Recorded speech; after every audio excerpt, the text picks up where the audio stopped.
Hi, and welcome back to the Austin Sew Along. Today is day 5, and we finally get to start sewing. In this lesson, we'll be assembling our bodice. So that means center fronts, center backs, darts, and shoulders. So let's get started sewing. Before we get started, I just want to address the fabric change here. We had a little snafu with some corrupted files, so I have had to redo the sewing section of the sew along for the bodice. This is for lessons 5 and 6, and this is the fabric we're using for view A, but both bodices are the same. Just because the fabric is switched, it doesn't mean anything's different. We just had to reshoot, so apologies for that, and let's get going. So here we have the back pieces and the front pieces. We're going to set the back aside for now, and we're just going to work on the front. So here we have our center front seam line, and you'll notice I have finished each of these edges with a serger. You can turn and stitch or whatever you like. I prefer to serge. If you don't have a serger, a sewing machine also has a stitch that approximates a serger, and it's a pretty good approximation, so that's a really great option. But it's easier to do this now before the seam is sewn, so if you're finishing your seam allowances, do that now. All right, what we're going to do, we're going to lay our front pieces, front bodice, right sides together. So here you see the wrong side with the interfacing, and then the right side. Now, we're not just going to sew this whole seam line because we do have the keyhole opening. So I'm going to start by pinning the keyhole opening placement. So that's just where the notch is. Then from there, I'm going to pin the 2 edges. So the top and the bottom. Then I'm going to just place a pin between each of these. And you'll notice I usually always work edges center out. It just is a really great way to make sure you have an even seam the whole length of the seam. So I highly recommend doing that. So now we're going to head over to our machine and sew this seam line. Technically, the seam line only goes from this notch here down, but what I'm going to do is I'm going to baste here to this pin where, again, the notch is, and then sew using my regular stitch length for the rest.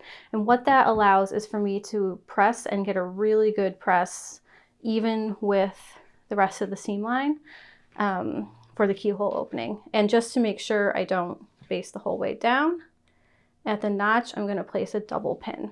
Okay, so let's go sew that.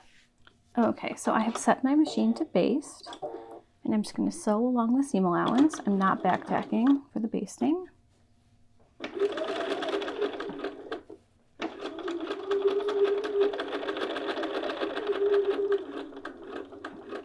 And here I am at my double pins. So I'm going to put my stitch length back, and I am going to backtack here.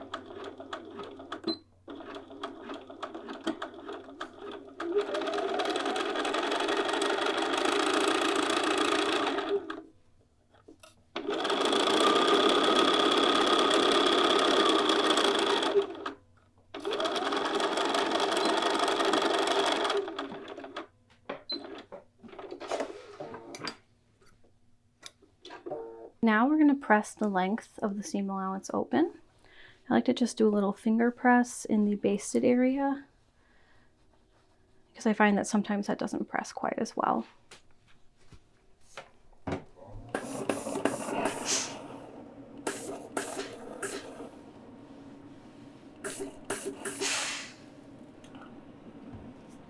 This fabric I'm using is a linen cotton blend, so I do like to use a bit of steam. Make sure it's really nice press. Check out the other side. That looks good.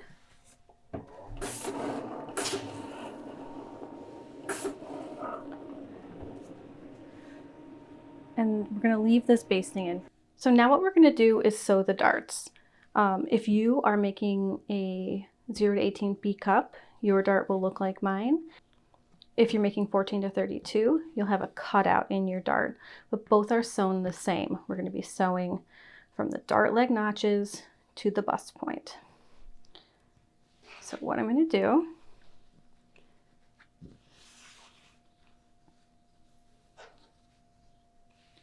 here are my dart leg notches. I'm going to align them and pin. And then here is my dart point. Take that out and I'll just stick a pin through the center. You really don't need it, but whatever. Now we're going to go over to our machine. We're going to sew from the dart leg notches to the dart point. Okay, so we're going to put the dart leg notches here. And then here at the bottom of my machine, you can see I have a ruler. This is the 0 point where the needle is. And so these marks are also the 0 point. So what I'm going to do is align the bust point with that and then just work towards it. You can also draw this in with chalk if you feel nervous. It's completely up to you.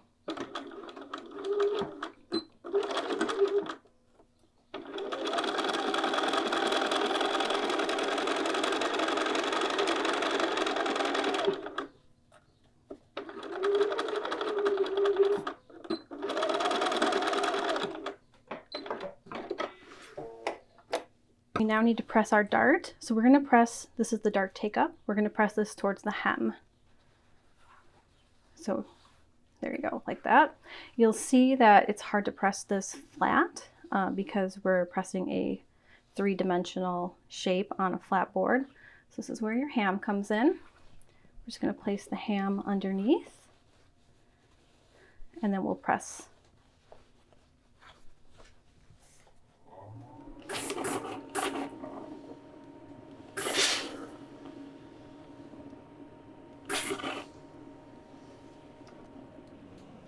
Now the next thing we're going to do is anchor the dart take up to the armhole. That way when it comes time to bind the armhole, this doesn't, flip around and we're just working with technically one layer. So we're going to do that within the seam allowance. The seam allowance for the armhole will be 1/4 inch, so we're going to do an 1/8 inch.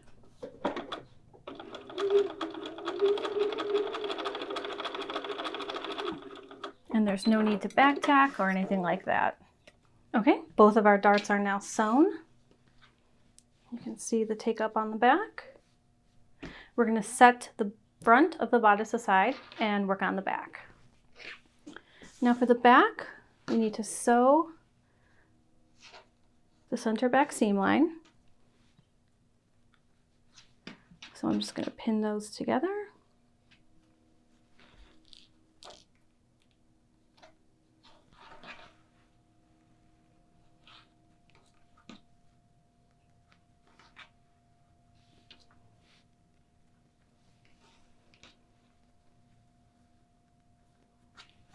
And then we're going to sew along the seam line using our regular stitch length. There's no keyhole in the back, so we don't need to do any basting.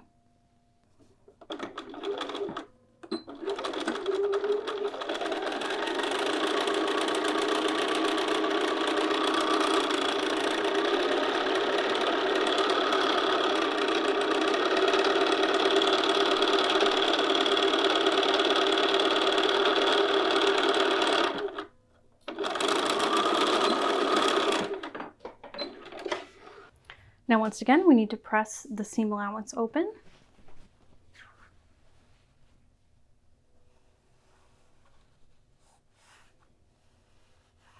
Just do a light finger press.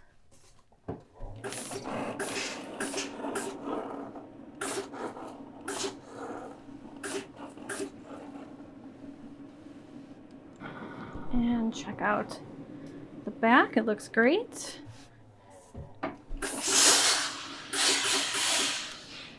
Now we need to sew the shoulder seams. So we're going to lay the back out with the right side facing up. Take the front bodice and lay it face down over top. Now we're going to pin our shoulder seams.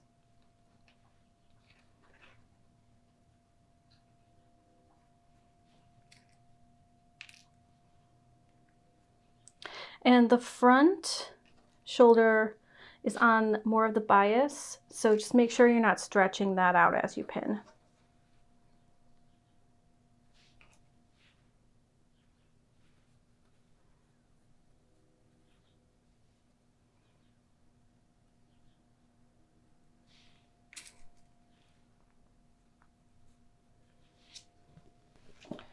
Now we're just going to sew across the shoulder seams.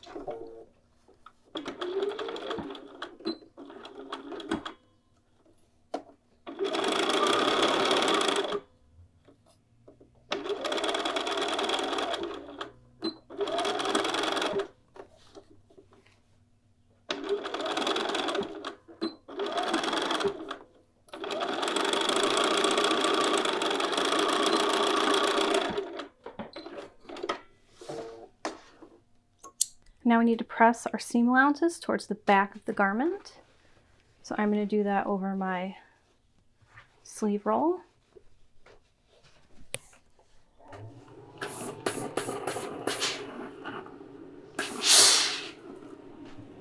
One.